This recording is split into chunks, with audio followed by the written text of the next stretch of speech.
Bismillahirrahmanirrahim. Assalamualaikum warahmatullahi wabarakatuh. Waalaikumsalam warahmatullahi wabarakatuh. Jumpa lagi di channel Geopark Galunggung. Kebetulan saya sekarang berada di pabriknya Pak Jajang yang membuat johan. Ternyata bahan bakunya dari hasil pertanian yang ada di Tasikmalaya atau di kawasan Galunggung. Motivasi apa Pak Jajang? Pak Jajang sampai membuat johan ini. Ya. Oke, assalamualaikum warahmatullahi wabarakatuh. Perkenalkan, nama saya Jajang. Saya owner dari Jang Yogurt. Alhamdulillah hari ini saya kedatangan dari Geopark Tasikmalaya yang akan memberikan wawasan tentang yogurt ya. Oke, untuk sekadar perkenalan, saya memproduksi yogurt sejak 2010. Ya, awalnya saya tuh melihat harga susu dulu kan harganya murah sekali ya. Terus saya kepikiran ini gimana caranya supaya susu itu harganya supaya jadi naik gitu kan. Nah, terbesitlah saya punya ide gimana kalau caranya kalau ini susu dibikin yogurt gitu kan. Nah, alhamdulillah di tahun 2011 saya mencari resep gitu kan. Kebetulan dulu mah belum ada YouTube, belum ada itu, cuma nanya-nanya ke temen gitu ya. Alhamdulillah dapat resep, cuman resepnya hanya sekedar bikin aja gitu, belum seenak yang sekarang gitu. Nah, untuk itu untuk bahan baku kebetulan di Tasik itu banyak peternak sapi gitu, peternak sapi perah, ada dari Sukaratu, dari Cisayong, dari Pagerage gitu. Iya. Nah, bahan baku kebetulan disuplai dari situ. Bahan baku susu sapinya itu kan susu sapi murninya. Dan sampai sekarang alhamdulillah mungkin berkat ketekunan saya gitu ya, dari 2010 itu sampai sekarang ya udah 13 tahun. 13 tahun hampir berkiprah di dunia olahan susu yogurt gitu kan. Mungkin itu untuk perkenalan mah kan. Di samping susu kan ada rasa mangga, melon. Dari sini juga Pak yang bahan bakunya. Betul. Iya. Untuk perisai itu kita beli di toko-toko bahan kue gitu kan. Banyak di situ untuk perisa rasa gitu kan.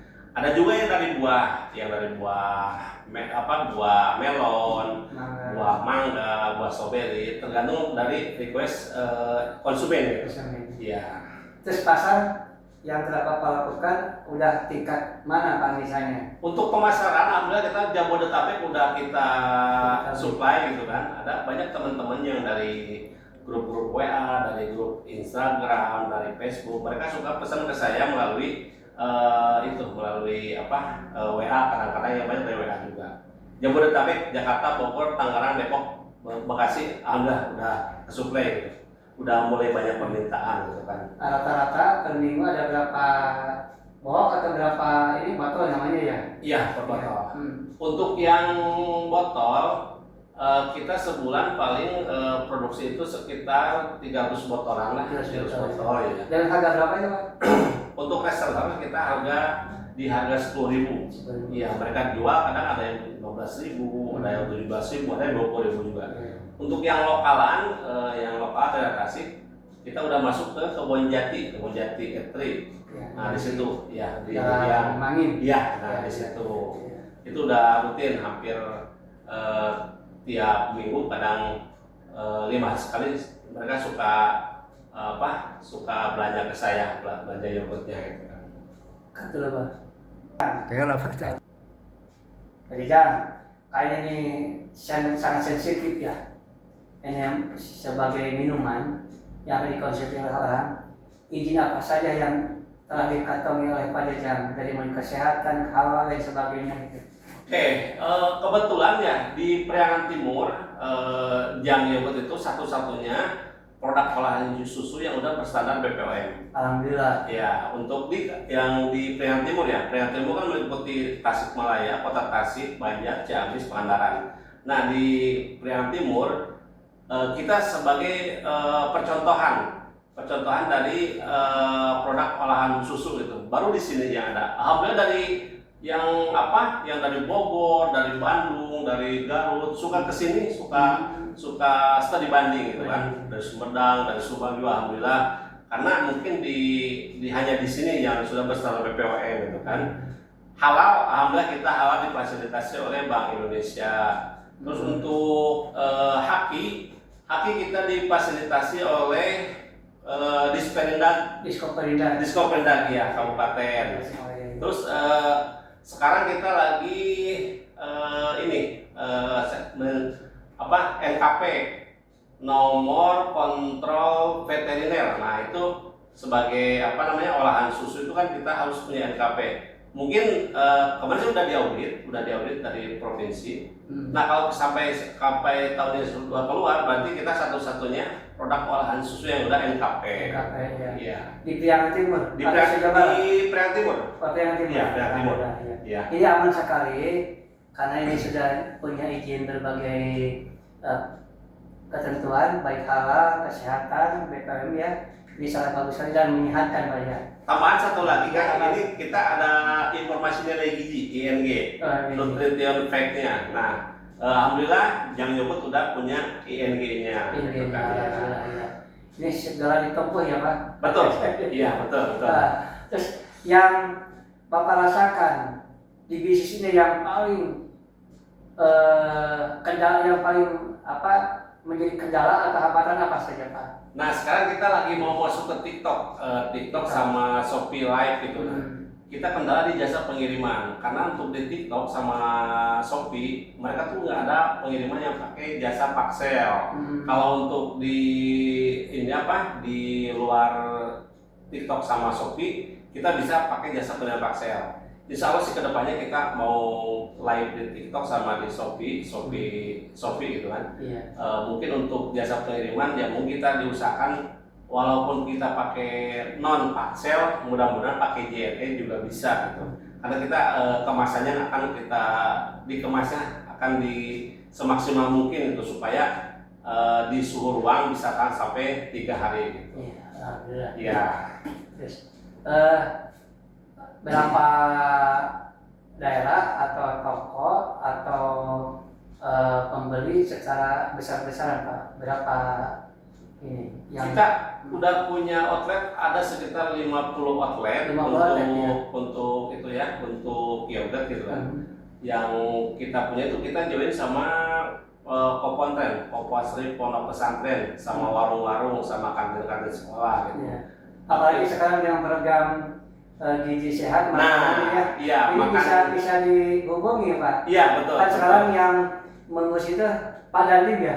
Iya betul. Yang itu masalah ini udah Peramil ya. Iya. Untuk masalah makanan MBJ, makan bergizi gratis. Gratis itu anak SD, SMP, SMA. Ibaratnya Bapak bisa memasukkan barang yang terpakai oleh beliau. Iya betul. Ya. Mudah-mudahan Bapak udah mencoba mendekati. Kemarin baru bincang-bincang sama orang desa ya di desa. Mungkin kedepannya sih mudah-mudahan yogurt bisa masuk gitu. Iya. Kalaupun yogurt tidak bisa, mungkin kita akan susunya. Nah susunya kita kan susu juga ada kan produk susu. Susu murni. Ya. Itu kan lebih bagus itu Ini kan kesempatan bagi Bapak. Betul. Mengembangkan usaha ya. Iya betul. Mudah-mudahan di objek wisata Bapak belum. Untuk di objek wisata karena kita terkendala itu showcase ya. Mungkin sementara kita di cut dulu ya. Kita lebih ke ini dulu, ke online dulu gitu kan. Ya. Tadi Pak, kami kan sudah alhamdulillah di Tasikmalaya sudah menjadi aspirin geopark yang pada saat ini sudah diajukan oleh Pak Bupati Pak Adi Sugianto ke Kementerian SDM untuk mendapat izin keragam biologinya untuk menuju geopark nasional. Kalau sudah menjadi geopark nasional, yang datang mungkin se-Nusantara. Bahkan kalau sudah geopark global, yang datang dari luar negeri. Apa yang bisa menjadi oleh-oleh dari geopark Galunggung? Ini salah satunya ini. Kami akan diviralkan di YouTube geopark Galunggung. Ini salah satu oleh-oleh dari Tasikmalaya. Ya. Bahkan nanti kita bisa kerjasama di outlet-outlet yang ada di objek wisata. Barangkali ya mudah-mudahan ya. Iya. Karena dengan konsep geopark ini akan menambah keyakinan mereka datang lagi ke Galunggung karena akan mengetahui keragaman geologi, hayati dan budaya termasuk sejarahnya Jadi bukan melihat galunggungnya saja, Pak, nanti Iya. dijelasin bagaimana terbentuknya galunggung, kapan meletus, kan lebih menarik lagi Pak. Misalnya. Jadi orang ini bisa lebih lama di Tasikmalaya dengan konsep geopark galunggung ini barangkali. Nah, mudah-mudahan apa namanya, yogurt ini bisa jadi oleh-oleh gitu. Iya. Ya. Jadi oleh-oleh para pengunjung gitu kan. Jadi kita memberdayakan UMKM juga yang ada di Tasikmalaya gitu. Mudah-mudahan dengan geopark UMKM di Tasikmalaya itu bisa lebih maju lagi gitu kan. Tadi geopark Pak, yang namanya ini lah menjadi geoproduk. Oh. Jadi namanya kalau iya. geopark jadi geoproduk. Iya. Nanti ada yogurt, ada raminan oyek, ada opak, namanya itu geoproduk Pak. Harapan Bapak ke pemerintah atau ke siapa saja atau kemana untuk ke depan usaha ini supaya lebih maju dan berkembang, harapan Bapak. Oke, saya berharap kepada pemerintah setempat ya, bantulah UMKM yang ada di Tasikmalaya untuk kemajuan UMKM sendiri gitu kan. Misalkan dengan adanya, ya saya sangat bersyukur itu. Insya Allah mudah-mudahan kedepannya geopark bisa berkembang lagi gitu, bisa apalagi ada yang namanya geoproduk gitu kan. Nah itu mudah-mudahan di geoproduk itu produk-produk itu bisa muncul gitu. Mungkin bisa aja minimal bisa jadi oleh-oleh para pengunjung atau wisatawan dari berbagai daerah gitu kan. Nah kepada pemerintah setempat, tolonglah bantu UMKM yang ada di Tasikmalaya untuk lebih lagi lebih melesat lagi itu usahanya. Karena dengan UMKM itu kita nama Tasikmalaya itu bisa terangkat gitu. Sementara itu di Tasikmalaya kita belum punya oleh-oleh khas gitu kan. Kita tahu ya, kalau dari Bandung, peyem Bandung, dari Garut, dodol Garut, terus dari Cianjur ada tauco, dari Subang ada nanas. Nah, Kabupaten Tasikmalaya, sementara itu belum punya ikon untuk oleh-oleh gitu. Nah, mudah-mudahan Jang Yogurt itu bisa jadi oleh-oleh ciri khas dari Tasikmalaya di geopark galunggung gitu. Begini Pak, supaya Bapak ketahui semua pihak bahwa konsep geopark ini ada 3 pilar Pak. Yeah. Yang pertama adalah konservasi. Sebesar apapun kita membangun, tetap alam itu harus dijaga. Betul. Ya. Kedua, edukasi Pak. Edukasi bagaimana dari mulai anak-anak sampai pengunjung yang datang ke Tasikmalaya itu diedukasi dari mulai sejarahnya, budayanya, keragaman hayatinya, geologinya, supaya mereka mengenal. Apalagi sekarang untuk menuju Indonesia emas, kita harus swasembada pangan yang dicanangkan oleh Bapak Presiden Prabowo. Kita harus bangkit sekarang itu. Maka alam dijaga, keragaman geologi, hayati budaya dikembangkan, yaitu dari mulai anak-anak. Yang ketiga, itu Pak, meningkatkan ekonomi, pengekonomian yang berkelanjutan. Ayam benar ini yang paling cocok dengan pasien adalah pariwisata. Karena pariwisata itu akan muncul geoproduk oleh-oleh. Seniman budayanya akan ditampilkan dari wisata. Keragaman geologi hayatinya akan disampaikan. Apakah kalau misalnya ada batu jasper contohnya, dibuat nih kayak ini. Ini batu jasper ini adalah terbesar, terindah sedunia Pak. Ini bisa ada di Banyuasin Pak, di Kecamatan Pancatengah. Ini salah satu contoh yang kaya.